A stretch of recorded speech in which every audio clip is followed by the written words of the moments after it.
నేటి ధ్యానవాక్యము కీర్తనలు 37:5. నీ మార్గమును యెహోవాకు అప్పగింపుము. మన జీవిత పయనంలో మనం ప్రయాణించే మార్గాలు అనేకంగా ఉంటాయి.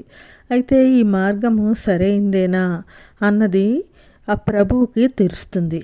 అందుకే ఇర్మియా 10:23లో మన మార్గాలు ఏర్పరచుకుంటా మన వశంలో లేదు అని వాక్యము తెలియజేస్తుంది.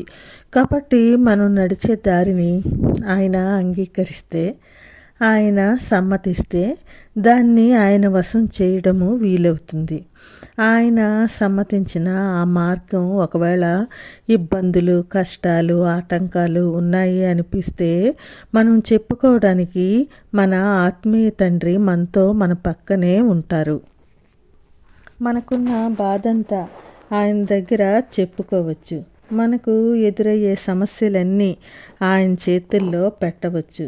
ఎందుకు అంటే అది ఆయన చూపించిన మార్గం కాబట్టి, అది మనకు సురక్షితం కాబట్టి, ఆయన అనుకున్న ఆ మార్గాన్ని మనం పయనించడానికి ఇష్టపడాలి. అయితే మనం ఆయన చూపించిన మార్గాన్ని మనం ఎంచుకున్నప్పుడు ఆ దారిలో ముళ్ళు ఉండొచ్చు, నడవలేక అలసిపోవచ్చు, ఆ దారిలో ఎగుడు దిగుళ్ళు ఉండొచ్చు, ఎన్నో పర్వతాల్లాంటి ఎత్తైన వాటిని ఎక్కడానికి కష్టపడవచ్చు, లోయల్లో పడి వెళ్ళమనవచ్చు, అరణ్యంలో ఉండమనవచ్చు. ఏదైనా ఆ మార్గాన్ని ఆయన చూపించారు కాబట్టి మనం మొత్తం భారాన్ని ఆయన మీదనే వేయవచ్చు. ఆయన అంటున్నారు యెషయా 30:21లో, మీరు కుడి తట్టైనను ఎడమ తట్టైనను తిరిగినను ఇదే త్రోవ, దీనిలో నడువుడి అని నీ వెనుక నుండి ఒక శబ్దము నీ చెవులకు వినబడును అని. అయితే మన చెవులు ఆ శబ్దాన్ని వినాలి అంటే ఆయన మీద పరిపూర్ణ నమ్మకంతో ముందుకు సాగిపోవాలి.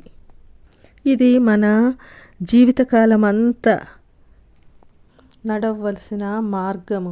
ఏదో ఒక్కరోజు 2 రోజులే కాదు, ప్రతిరోజు మనం ఆ మార్గం గుండానే ప్రయాణించాలి. కాబట్టి మనం ప్రయాణించే ఆ మార్గాన్ని అంతా ఆయన చేతిలో పెట్టాలి, ఆయనకే వదిలిపెట్టాలి. అమ్మో, నేను ఈ కష్టాలను భరించలేను, నాకెందుకు, నాకు ఇష్టమైన మార్గంలోనే నేను నడుస్తాను అనుకుంటే ఆ మార్గంలో మనల్ని ఆదుకునేవారే ఉండరు. ఆ మార్గం మనకు సురక్షితము కాదు, మనము నిశ్చింతగా కూడా ఉండలేము. కాబట్టి ఒక క్రైస్తవుడిగా మన దారి ఎప్పుడు ఆయనకు అంగీకారమైన, ఆయన సమ్మతించిన మార్గాన్ని మనం ఎంచుకోవాలి.